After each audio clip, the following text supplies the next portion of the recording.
Hi, and welcome to the 5-day Makeover Challenge. This is the last day, and this is the webinar in which I am going to not only take you through what we went through this week, but I'm also going to talk about what you need to do to move forward in your Makeover Challenge. What is your next step? So first of all, I want to review the week. We started out by making a commitment to show up every day, to do the assignments, to show up for the Facebook Lives, ask questions. And I want to congratulate you for showing up, for doing the work. As much as you've done, you have done it, and I am really appreciative of and want to celebrate your accomplishment. And you can go ahead and put into the chat your own personal celebration to acknowledge yourself. And you may think this is silly, but it's not. Our bodies actually appreciate it when we acknowledge ourselves. So you can say yay or woohoo or I did it, something like that, that acknowledges your accomplishment in staying through the whole week, watching the videos, and doing the worksheets. Number two, that was number one, commitment. So number two was doing the assessment. It is difficult to do this kind of thing, to look at your life and say, okay, what's not working? And to acknowledge that and say, okay, maybe I need to change things. So that's a challenge. You've done it. You're here. You've got your idea about what you need to make over. You have chosen the particular area that you want to work on. Maybe you've actually even started to drill down. And if you haven't yet, I have some ideas for how you can do that. But congratulations, you are in action. And you know what? 85% of success is simply showing up. The other part of success is to take action. I'm going to talk to you a little bit more about how important it is to take action, but more things happen from taking action than not taking action. And I totally understand how sometimes we hesitate to take action because we're afraid of making mistakes. In fact, they did psychological studies of people who were given an opportunity to win a whole lot of money, or they might lose a small amount of money if they fail. And people were more likely to avoid the failure than to take the opportunity of making a lot of money, that they were so afraid of failure. And this comes from two places. I think I mentioned that in my training. And the two places are, one, we're wired that way, that on a biological level, the organism has the experience that if it makes a mistake, it could mean death. So we are wired to focus on all the things that could go wrong and to hesitate to take risk. Now, not everybody's like that. Some people actually enjoy taking a risk. They like the adrenaline rush of a risk. I tend to be risk averse myself. However, it depends on your particular upbringing, your childhood. What were you taught about taking risks? If you were taught not to take risks, if you got in trouble for doing something new or innovative, especially as a small child, it has a huge impact on you.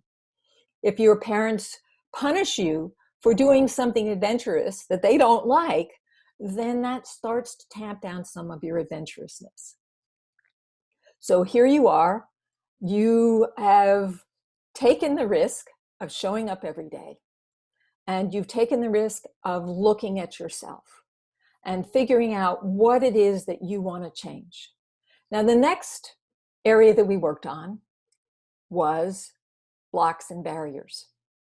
And I talked about some very specific blocks and barriers that can show up in your life as part of a protective mechanism, a protective behavior pattern system for protecting this poor body from getting beaten up, from being disapproved, from being rejected. I remember in a speaker event one time, I said, how many of you guys like to be rejected? Nobody raised their hands. As human beings, as social beings, we do not like to be rejected. Well, of course, it all depends on your perspective. I think, for example, there are certain people out there that invite controversy, and that excites them. And so they're a little different. There are many of us who don't like to invite controversy. I have Libra moon. Well, no, I don't have a Libra moon. I have a Libra moon, South Node moon in my chart, which means that I like peace. I like harmony. I like tranquility. And you might feel the same way, that you don't like to create conflict. And yet there are other people that actually do enjoy creating a certain amount of conflict. Either of those patterns are a way of avoiding rejection. So if you are one who creates conflict, if you create a conflict, or if you put somebody on the defensive, then you're safe because they are on the defensive, they're protecting themselves, and they're not attacking you. So that's one pattern. The alternative pattern, which is keeping everything nice and in harmony, is another pattern. Now, what's wrong with these patterns? I mean, they keep you safe. Why is that a problem? It's a problem because it might prevent you from showing up fully in your power, from going after your vision, because you want to stay safe. The organism wants to stay safe. The inner child wants to stay safe. However, and I've often said this to my clients, we are spiritual beings on a human adventure. And as spiritual beings, we have a purpose. We have a plan. We have some destiny that we need to fulfill, some gift that we come into this world with, some gift that actually is molded and developed and enhanced through our trials and tribulations. But there is a pressure from that part of ourselves, that spiritual part of ourselves, that is trying to get us to fulfill that purpose. And so a lot of these patterns that we use are patterns that protect us from experiencing that pressure of our own brilliance, that pressure of our spiritual self. So here we are in the midst of a lockdown, in the midst of a challenge, a global challenge. And this is the opportunity to take time and say, what's going on in my life? What's working? What's not? Now, you might want to do that anyway because it's spring, and spring is a time to clear out the old and make room for the new. But we are under a special pressure that says the universe, the world is actually pressuring you, actually inviting you to make changes. So I want you to think for a moment, what's the change that you want to make, and how are you stopping yourself from doing that?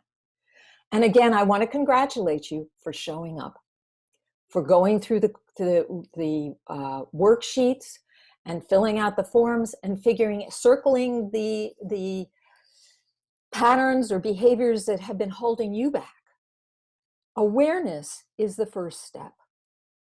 Knowing what it is that is stopping you. Because once you know what's stopping you, you can change that. Now, that doesn't mean that it's going to suddenly get easy, because when you try to change your behavior, there's going to be some pushback from the inner child, from the organism, from the body that says, whoa, this is too scary. And that's why we're doing the Facebook challenge, so that you have the support and the encouragement to go for what it is that you need. And I'm really looking forward to finding out what each and every one of you have in your vision. In fact, if you want to go ahead and put that in the chat while I talk about the vision, I would really like to know what area you want to work on and what did you do.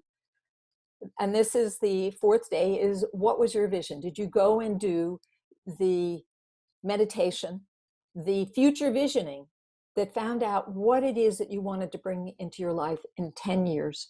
Or if 10 years is too far out, if you think that you're too old to look into 10 years, so you're like, oh my God, then 5 years. What is it that you want to manifest? What is that going to look like? And then there was the other part of that, and that's the gap. Now, if you didn't listen to my QA segment, you missed that, because what you got was just the nice feel good, what it's like to imagine how wonderful your vision is, right? Makes you feel good. Well, you want a big vision. Sometimes we have a tendency to choose little tiny visions because we hope that the universe will let us have that. And I certainly grew up with that kind of predisposition. I was in a family of 6 children and a mother who could barely cope with the first 3 when I was born, so that making demands on her was not received with much appreciation. So I learned to tamp down my desires. In fact, I learned to not have any desires, to focus on other people's desires. And so for me, it was a real learning to open myself up to what my vision is. I have to admit that most of my vision has to do with helping other people. Now, there's nothing wrong with that. That's actually a good vision. In fact, as human beings, we are wired to help each other. We are wired to connect with our community and support our community. So that's fine. But if you also have a selfish one, if you want more love in your life, which may not be selfish, but is, and that's okay. If you want more money in your life, it's very hard to be generous if you don't have enough money. If you want more health, yeah, that sounds selfish, but you can't help other people if you are not in good health. Oh, Irene, Hi. thank you for joining. Hey, I'm Hi. going to mute you because I'm Yes, sure, recording. sure. Okay, so I have gone through the 4 steps that I shared in this week. Making a commitment. I really let you know that commitment is more than just saying yes. I wanted you to really understand what commitment involves. It means staying the course, even when it gets difficult. And sometimes it means investing in yourself. And we're going to talk more about that in a little while. And then assessment, taking a look at yourself and seeing where it is that you need to change. What one thing would make a huge difference in your life? And then number 3, looking at what is stopping you, what's getting in your way. And then 4, what is your vision? Where do you want to go? As I said in my talk, I guess this is a question answer one, is that you have to have a destination.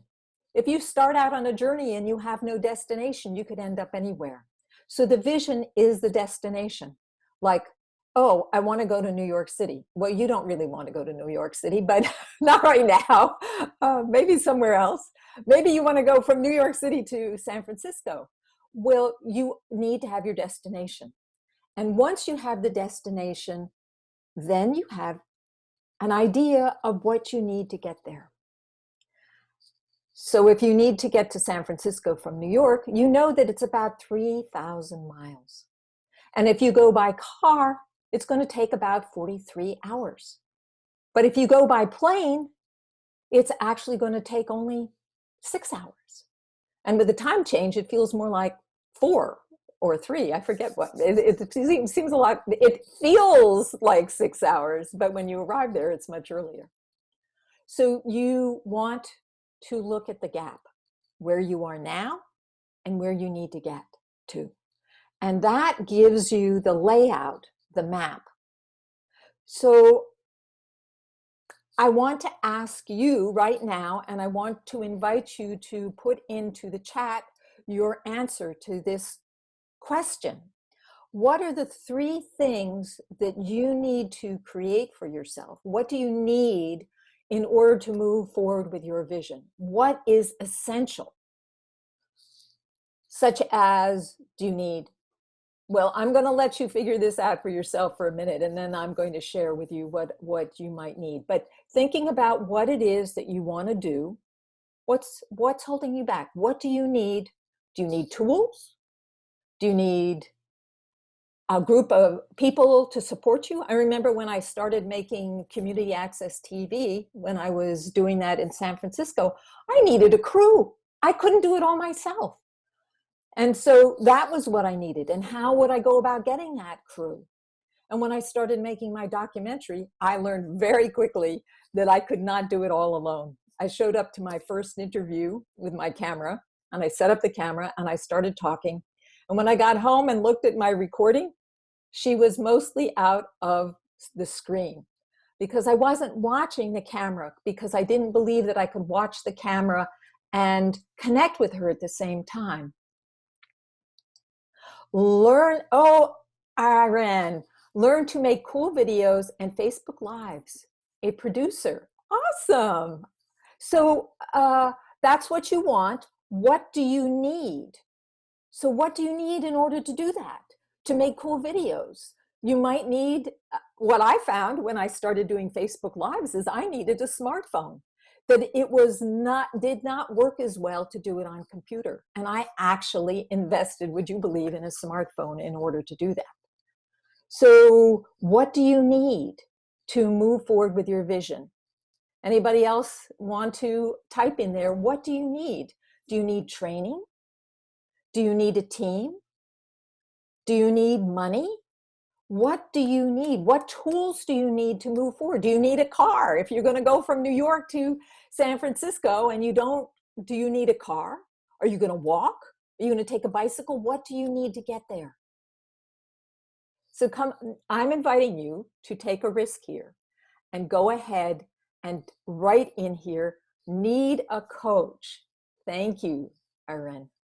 Thank you. Yes, you need a coach. Why do you need a coach? Because a coach can give you the guidance that you need.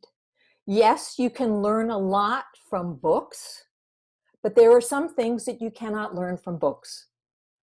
And I found that out when I started speaking.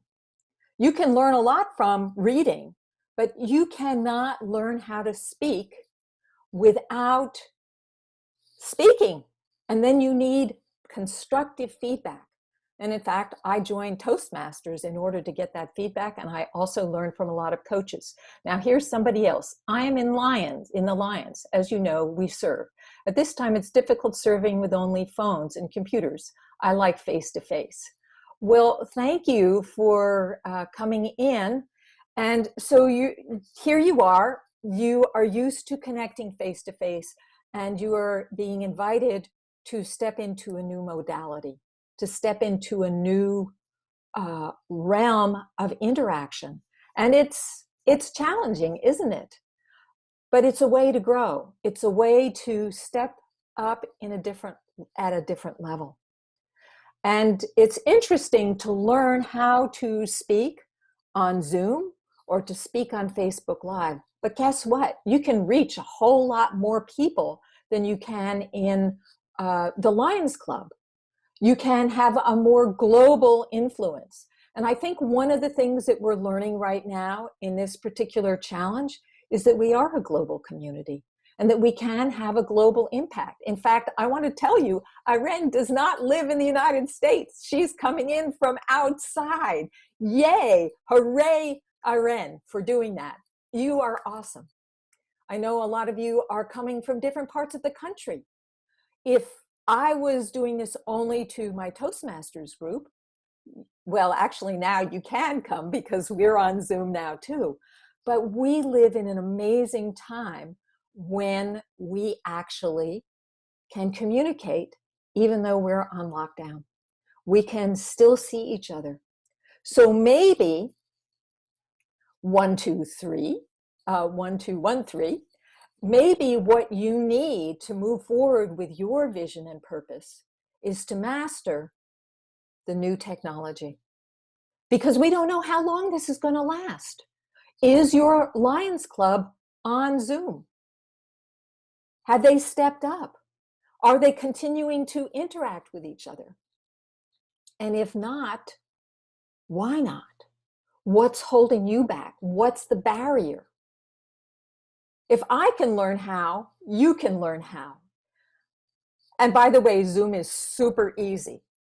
And yes, there are some things that you can learn, but I see the Toastmasters, which has always been a community organization and a volunteer organization. They have stepped up to it.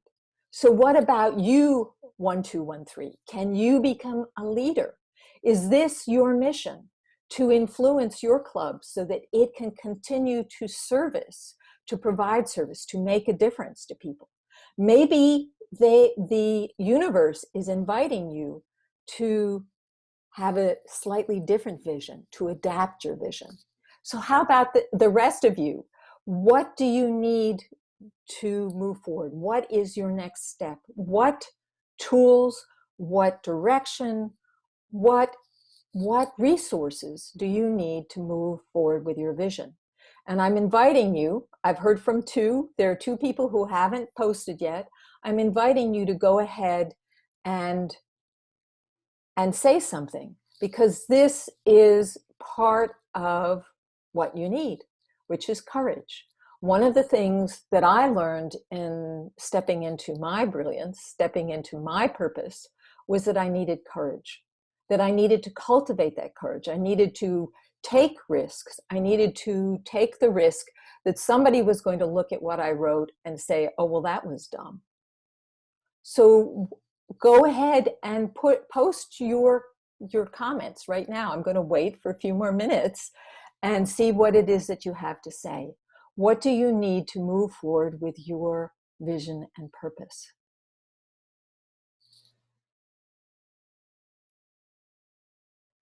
And please go ahead and post what your vision is. What do you want to do? What do you need? At least what area are you working on? Are you working on, I have 4 areas, love, health, money, and there was one more. Love, health, money, and purpose. Yay, purpose. Yes, so what of the 4 areas is most important to you right now? So go ahead and post in the chat. And if you haven't figured out the chat's at the bottom of the screen. You just click on it. It will open a little panel on the right-hand side, and you can go ahead and post your questions. And by the way, I really want to acknowledge you guys for all showing up today. You have stepped up and said, yes, I want to know more. I'm here right now. You can ask me questions. You have my attention.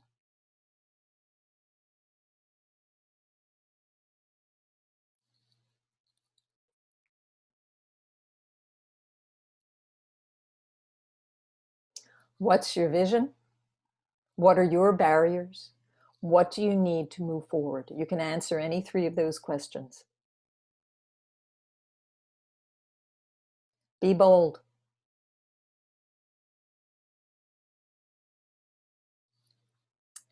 All right, Mira, 4 areas: health, world affairs, finance, social stability. These are your areas. These are your areas that you want to have improvement in. Okay, so my question to you is, how do you expect to improve world affairs? Are you going to become a spokesperson? And if so, how would you go about doing that? What would you need in order to get visibility? People who have impact on the world affairs, you have to master the ability to attract attention. You have to master the skill of getting people to listen to you. You have to craft your message. You have to be clear about what your message is. So what do you need to do that? Finances. Okay, so we're in a funny time right now.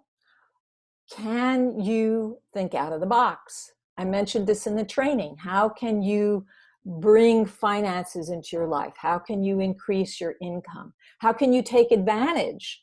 How can you see the current situation as an opportunity? And if you don't know, there are a lot of resources out there, and maybe you need a coach. Maybe you need somebody who can give you direction. that can lead the way. Sometimes, yes, there's lots of material and information out there, but sometimes it's overwhelming. And the advantage of having a mentor or a coach is that they can see your specific situation and give you the guidance that you particularly need to get the breakthrough.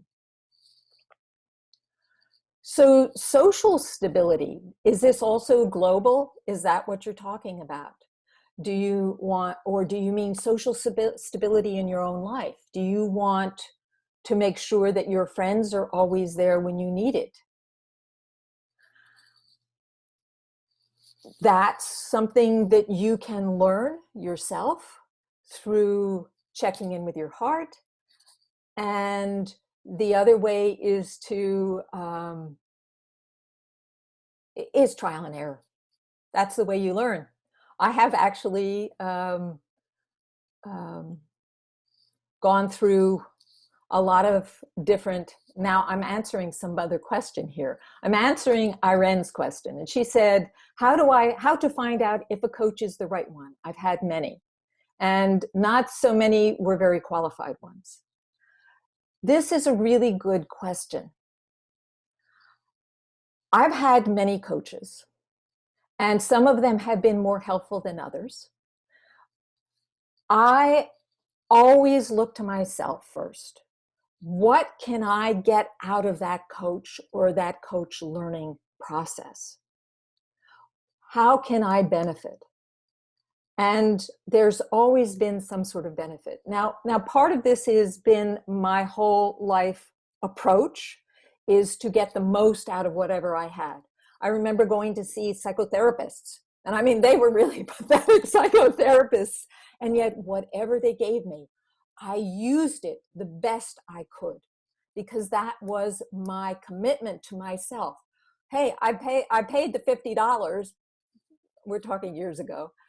I'm going to get the most out of this that I can. I will utilize it to the fullest of my ability.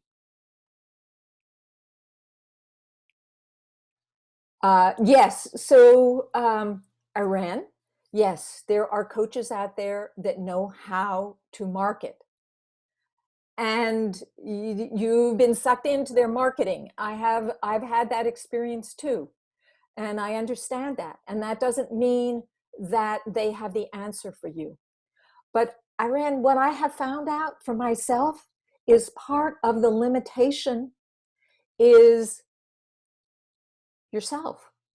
It was me. That the formula didn't work because I had my own blocks and barriers. So if you keep on running into coaches that are not working for you, if you are getting formulas that are not working for you and you try it out and it doesn't work, maybe there's something you need to shift in yourself. And that's the kind of work that I do. I work on the interior, the inside job, because I understand what you're talking about. I joined a huge, well, a big impact group, and I saw many coaches who succeeded, and I saw many coaches that did not, and some that did ho-hum. Irene and I share a coach, and she has pointed out, and I know not all of you are coaches, but you know, the coaches is maybe something that you want to at least hear about, because you may be wanting to have a coach. How do you know what coach you want to work with? So what I have learned is that if you don't do the interior work, you may not have this success. And what I found was interesting is that some of the coaches would be really successful and they would manifest all over the place. And I'd be on the same Facebook group, and what I would notice is about a year or two into it, that they started having health challenges. The real question is, how can you have it all? How can you have love, health, and wealth? How can you have love, health, and success in everything? How can you bring that together? And what I have found is that you need to work on all those areas. You may be successful in wealth, but not successful in relationships. because you are one of those go-getters, one of those performers, but you haven't learned how to show up for your partner, for your family, because there's a fear there. And the pattern of being a performer comes from early childhood experiences that you weren't safe. So you need to heal that. Now, this doesn't have to take 10, 20 years. It actually you can break through that pretty quickly. But you may need to work with somebody on that particular issue to find out what is holding you back. Why is it not working for you? Why are you having a hard time implementing? For myself, for a long time, I would implement. But you know what? If you don't believe that you could succeed, if you don't believe that you're worthy, you're not going to have the success. Because if you don't believe it, nobody else is going to believe it. So you need to work on that part of yourself. If you're giving everything away for free, you're not going to have success. Because what I've learned, and I have worked on both ends of this, is that when you give it for free, nobody appreciates it. Nobody really values it. Nobody really invests in it. Because when you really invest, then you take it seriously. And I worked with a client who paying my high fee for working with me was nothing to her. And guess what? She didn't want to do any of the difficult work. She just wanted to show up and get my attention, but she did not want to do the hard work. She did not want to go back to her pain and struggle. I mean, she lost 2 men in her life, 2 men who died. One who literally was killed at a bar, and the other one who died from a health challenge that just suddenly went wrong. She didn't want to look at that. She just wanted to keep on running away. And a coach can only do so much. You have to show up. The thing about coaches is that it's a dynamic. It is a partnership. You both have to work together. So Irene, you say you've been doing the work, the inner work for the last 10 years. Congratulations. That's great. And it is a lifetime process.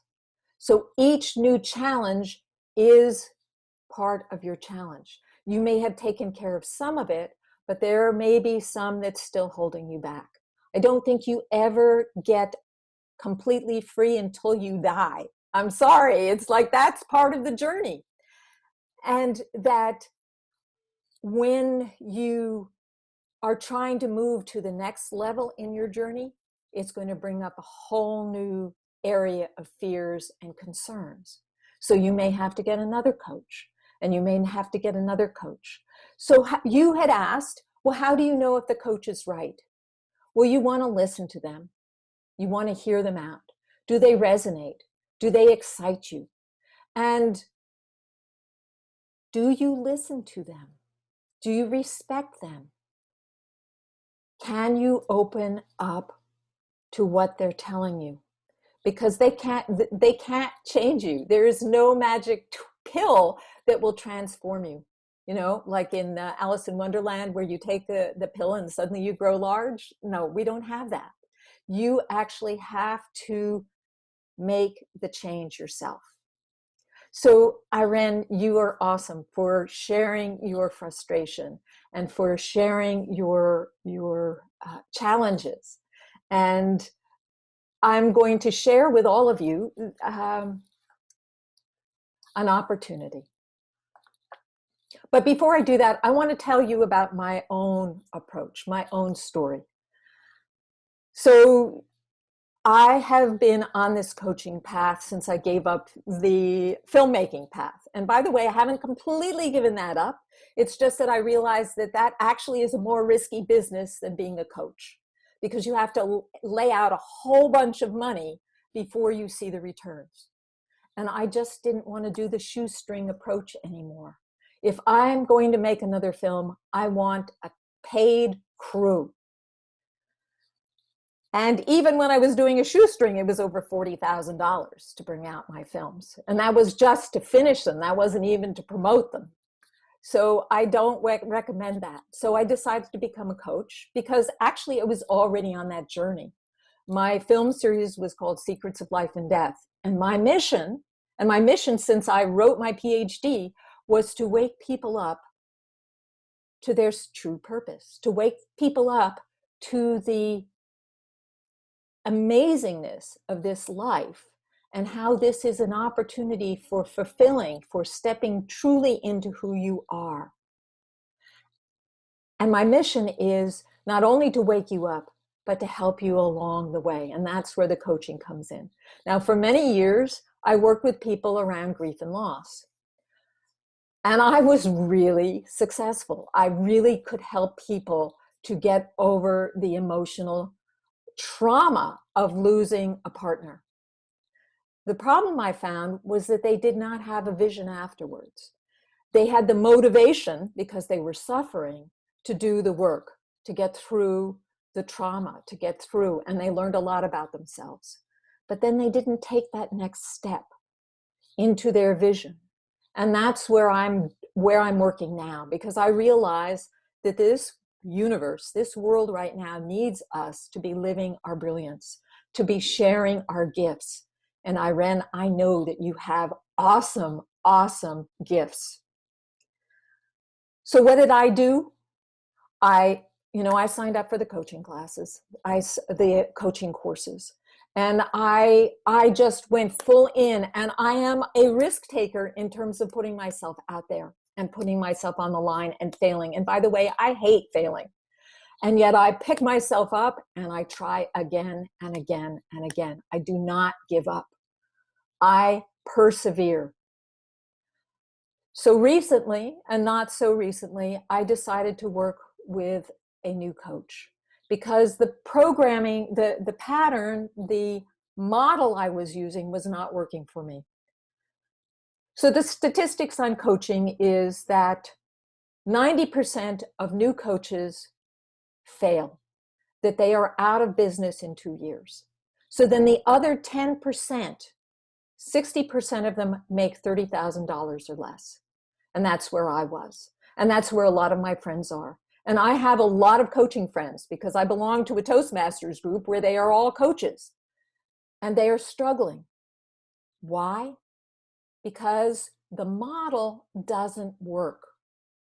The model of having big events, most of us are not up for doing that.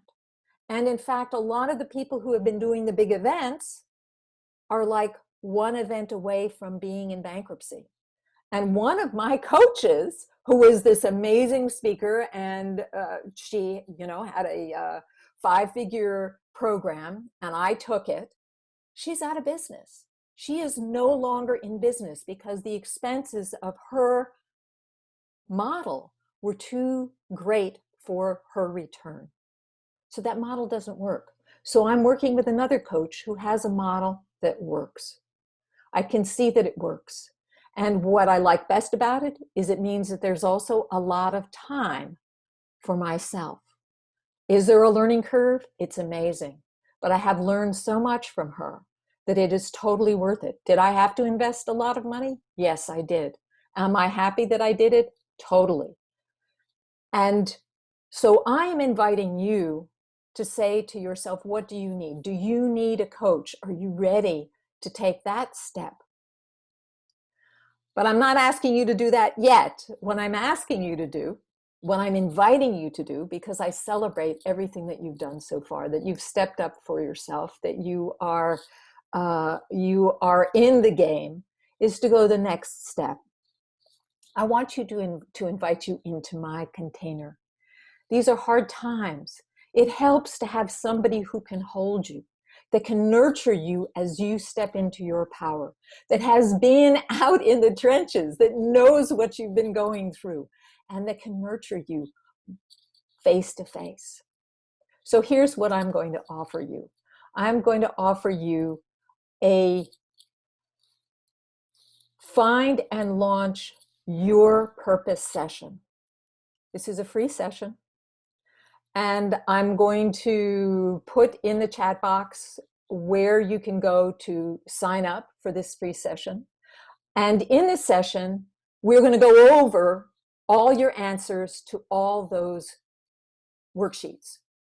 We're going to go through it, and we're going to really see what it is that you want and what you need to do next. And then I'm going to give you one tool to help you move forward. Does that sound like an awesome offer? Does that sound like a great deal? Because that's what I want to do. So here, I'm going to put it here, and it's really simple. And when you go there, it's not going to say this particular thing, find and launch your purpose, but that's okay. I know that that's what you're here for.